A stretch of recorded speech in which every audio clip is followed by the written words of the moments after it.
दोस्तों, आज की हमारी भूली बिसरी फिल्म है बरसात, जो साल 1995 को रिलीज हुई थी। काफी मायनों में ये फिल्म खास थी। इस फिल्म से बॉबी देओल ने बॉलीवुड में अपना डेब्यू किया था, जो खुद एक फिल्मी परिवार से ताल्लुक रखते हैं। इनके पिता धर्मेंद्र और बड़े भाई सनी देओल बॉलीवुड के जाने माने अभिनेता हैं। बरसात फिल्म से ट्विंकल खन्ना ने भी बॉलीवुड में अपना डेब्यू किया था। ट्विंकल भी राजेश खन्ना और डिम्पल कपाड़िया की बेटी हैं। इस कारण हम कह सकते हैं कि बरसात फिल्म से उस वक्त दो स्टार किड्स ने अपना कदम फिल्मी दुनिया में रखा था। दोस्तों, बरसात फिल्म की कहानी बादल नाम के नौजवान लड़के से शुरू होती है, जो गांव से शहर आता है कॉलेज की पढ़ाई करने। बादल का रोल फिल्म में बॉबी देओल ने निभाया है। बॉबी के लिए शहर की जिंदगी काफी नई होती है, लेकिन किसी तरह वो इस जिंदगी में ढल जाता है। बॉबी देओल की कॉलेज में टीना नाम की लड़की से मुलाकात होती है। काफी टकरार और नोक-झोंक के बाद दोनों को एक दूसरे से प्यार हो जाता है। टीना वाला रोल ट्विंकल खन्ना ने निभाया है। दोस्तों, ट्विंकल एक बड़े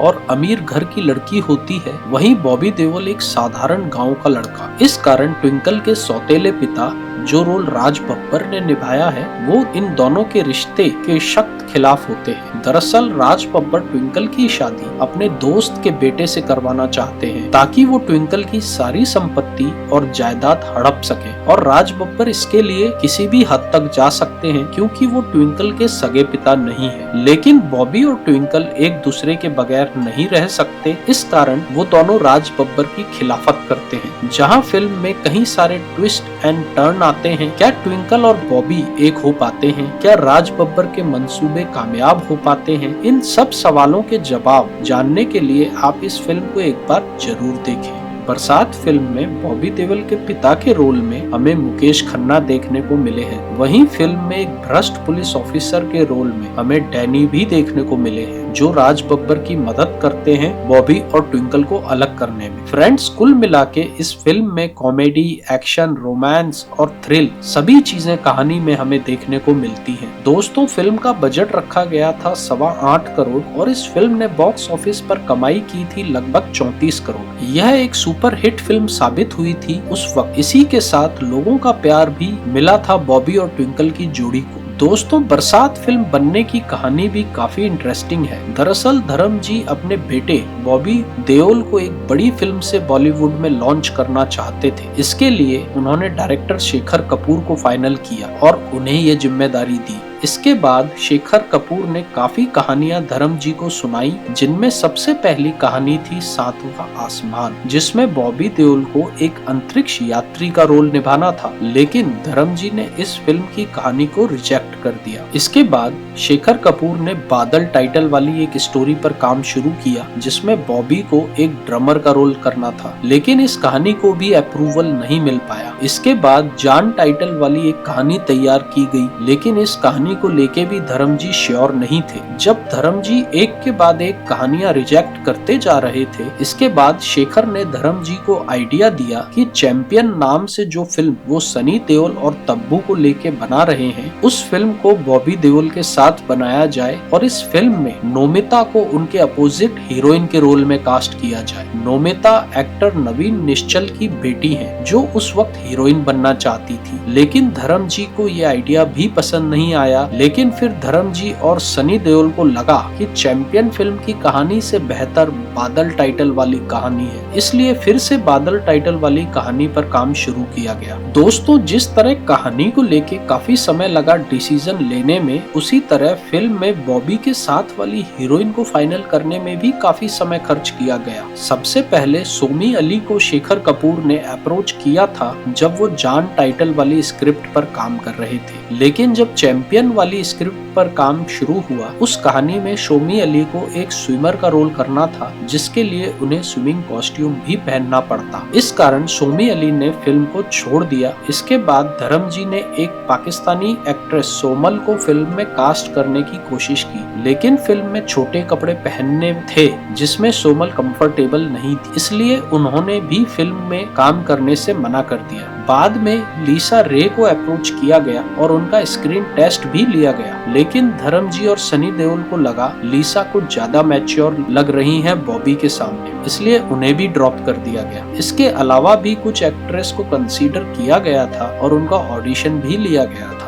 जैसे राजेश्वरी लुम्बा और पूर्णिमा। फ्रेंड्स, पूर्णिमा एक्ट्रेस भाग्यश्री की बहन है। इन सब के बाद आखिर में जाके करिश्मा कपूर के नाम को मंजूरी मिली। शेखर कपूर ने फिल्म की शूटिंग भी स्टार्ट कर दी थी बॉबी और करिश्मा के साथ, और लगभग 20 दिन की शूटिंग कंप्लीट भी हो चुकी थी। लेकिन शेखर कपूर अपनी फिल्म बैंडिट क्वीन को पहले शूट करना चाहते थे। इसके लिए उन्होंने धर्मजी से बात भी की थी, लेकिन धर्मजी नहीं चाहते थे कि शेखर बॉबी देओल की फिल्म से ज्यादा प्रायोरिटी अपनी फिल्म बैंडिट क्वीन को दे। इसी के साथ धर्मजी बॉबी की डेब्यू फिल्म को लेके भी काफी सीरियस थे। इन सब कारणों की वजह से उन्होंने डायरेक्टर शेखर कपूर को इस फिल्म से निकाल दिया और उन्होंने जो शूटिंग की थी वो फुटेज भी डंप कर दिया। साथ ही फिल्म को नए सिरे से शुरू करने पर फोकस किया। इस बार डायरेक्टर के रूप में एंट्री हुई राजकुमार संतोषी की और उन्होंने फिल्म की कहानी आगे बढ़ाई और शूटिंग शुरू की। राजकुमार संतोषी की एंट्री के साथ ही करिश्मा कपूर को फिल्म से ड्रॉप कर दिया गया और उनकी जगह न्यू कमर ट्विंकल खन्ना को कास्ट किया गया। दोस्तों, जब शेखर कपूर फिल्म को डायरेक्ट कर रहे थे उस वक्त फिल्म का टाइटल बादल रखा गया था, लेकिन धर्मजी इस फिल्म का टाइटल जान रखना चाहते थे। लेकिन जान टाइटल सुभाष घई के पास था। धर्मजी ने सुभाष घई से बात भी की, लेकिन सुभाष घई ने साफ मना कर दिया इस टाइटल को देने से। इसका कारण बताया जाता है क्रोधी फिल्म के समय सुभाष घई और धर्मजी के बीच का एक विवाद। धर्मजी ने फिल्म का टाइटल मेरी जान रखने का भी सोचा, लेकिन बाद में बरसात टाइटल ही फाइनल किया गया। दोस्तों, बरसात फिल्म के एक एक्शन सीन में घुड़सवारी के दौरान बॉबी देओल के पैर में गंभीर चोट आ गई थी, जिस कारण उनकी सर्जरी भी हुई थी और उनके पैर में मेटल रॉड लगाई गई थी। बरसात फिल्म के प्रीमियर पर भी बॉबी देओल को बैसाखी के सहारे चलकर आना पड़ा था। इस फिल्म के लिए बॉबी को film fair best debut actor का अवार्ड भी मिला था, लेकिन इस चोट के चलते वो अपना अवार्ड रिसीव करने भी नहीं जा पाए थे। उन्होंने वीडियो मैसेज के माध्यम से ऑडियंस का शुक्रिया अदा किया था। बॉबी की चोट काफी सीरियस थी।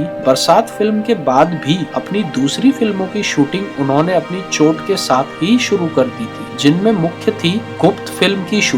दोस्तों, बरसात फिल्म की शूटिंग ऊटी में चल रही थी। उस वक्त फिल्म की यूनिट होटल मोनार्क में रुकी हुई थी, जो मिथुन चक्रवर्ती का होटल है। उस वक्त मिथुन की फिल्म अहंकार की शूटिंग भी ऊटी में चल रही थी। इस फिल्म में मिथुन के अपोजिट ममता कुलकर्णी हीरोइन थी। एक शाम होटल के डिस्कोथेक एरिया में मिथुन ने ममता कुलकर्णी को बॉबी देओल से इंट्रोड्यूस करवाया। बॉबी और ममता एक दूसरे से बातें करने लगे। फिर बॉबी देओल ने ममता को डांस के लिए कहा। ममता ने भी यस कर दिया। डांस के दौरान बॉबी ममता कुलकर्णी की तारीफ किए जा रहे थे। लगभग 30 मिनट दोनों ने साथ में डांस किया। इस दौरान बॉबी ने ममता कुलकर्णी को प्रपोज किया और साथ रात बिताने का सुझाव भी दिया। इसके जवाब में ममता कुलकर्णी ने उनका ऑफर रिजेक्ट कर दिया। साथ ही बॉबी को कहा कि अभी आपका ब्रेकअप पूरी तरह पूजा भट्ट के साथ नहीं हुआ है, तो वो उनसे कैसे प्यार कर सकते हैं। ममता ने बॉबी को यह भी कहा कि वो वन नाइट स्टैंड्स में बिलीव नहीं करती हैं। ममता ने बॉबी देओल को खुद के करियर पर फोकस करने के लिए कहा और ये भी बताया कि मैगजीन्स और न्यूज़पेपर्स में जो इमेज उनकी बनाई गई है, यानी ममता कुलकर्णी की, वो रियल लाइफ में उनसे काफी अलग है। हालांकि ये वर्जन ममता कुलकर्णी का है। बॉबी देओल ने कभी इस मुद्दे पर बात नहीं की, ना ही कोई सफाई दी है। दोस्तों, साल 1986 में एक मैगजीन स्टार एंड स्टाइल में एक गॉसिप खबर छापी गई थी, जिसमें बॉबी देओल और ट्विंकल खन्ना को एक साथ एक फिल्म में हीरो हीरोइन के रूप में काम करने को लेके भविष्य में संभावना जताई गई थी। उस वक्त ऐसी कोई संभावना नहीं थी, क्योंकि बॉबी देओल की उम्र 17 साल थी और ट्विंकल खन्ना की 12 साल। लेकिन 9 साल बाद इस मैगजीन की गॉसिप सच साबित हुई और दोनों ने एक साथ एक ही फिल्म से बॉलीवुड में डेब्यू किया। हालांकि कई बार तुक्के में छापी या कई बात भी भविष्य में सच हो सकती है। दोस्तों, बॉबी देओल के साथ ट्विंकल खन्ना को भी बेस्ट डेब्यू एक्ट्रेस का फिल्म फेयर अवार्ड मिला था। इस फिल्म में ट्विंकल की एक्टिंग की खूब तारीफ हुई थी, साथ ही ट्विंकल बहुत ब्यूटीफुल भी लगी थी। दोस्तों, बरसात फिल्म की सफलता का क्रेडिट फिल्म के सिनेमेटोग्राफर या कैमरामैन रहे संतोष शिवन को भी जाता है, क्योंकि इन्होंने फिल्म को बहुत ब्यूटीफुल और विजुअली स्ट्रॉन्ग बनाया था। इन्हें भी इनके काम के लिए बेस्ट सिनेमेटोग्राफी का फिल्म फेयर अवार्ड मिला था। दोस्तों, बरसात फिल्म के एक गाने तेरी अदाओं पे मरता हूँ में बॉबी देओल ने सन ग्लासेस पहने हैं। फिल्म के डायरेक्टर राजकुमार संतोषी चाहते थे कि बॉबी इस गाने में ग्लासेस ना पहने। इस बात पर डायरेक्टर और बॉबी देओल एक दूसरे से अड़ गए थे। फिर कैमरामैन संतोष शिवन ने राजकुमार संतोषी को समझाया कि वो बॉबी को इस गाने में ग्लासेस पहनने दें। संतोष शिवन के कहने पर राजकुमार मान गए और ये ग्लासेस वाला बॉबी का लुक बहुत फेमस हुआ। दोस्तों, बरसात फिल्म का प्रीमियर काफी बड़े लेवल पर ऑर्गेनाइज किया गया था, जहां धर्म जी ने लगभग पूरी फिल्म इंडस्ट्री को इनवाइट किया था और उस दिन पूरी फिल्म इंडस्ट्री शट डाउन हो गई थी फिल्म के प्रीमियर की वजह से। और धर्म जी की ये मेहनत रंग भी लाई थी। प्रीमियर के साथ साथ फिल्म भी सुपरहिट हो गई थी। दोस्तों, बरसात फिल्म का साउंड डॉल्बी डिजिटल फॉर्मेट में रिकॉर्ड किया गया था, ताकि फिल्म का म्यूजिक और डायलॉग्स दमदार लगे। सनी देओल ने काफी सारे सिनेमा हॉल्स में डॉल्बी डिजिटल साउंड सिस्टम भी लगवाए थे, ताकि फिल्म को दर्शक एंजॉय कर सके। दोस्तों, साल 2005 में बॉबी देओल की एक फिल्म और रिलीज हुई थी, जिसका टाइटल बरसात था। इस फिल्म में बॉबी के साथ प्रियंका चोपड़ा और बिपाशा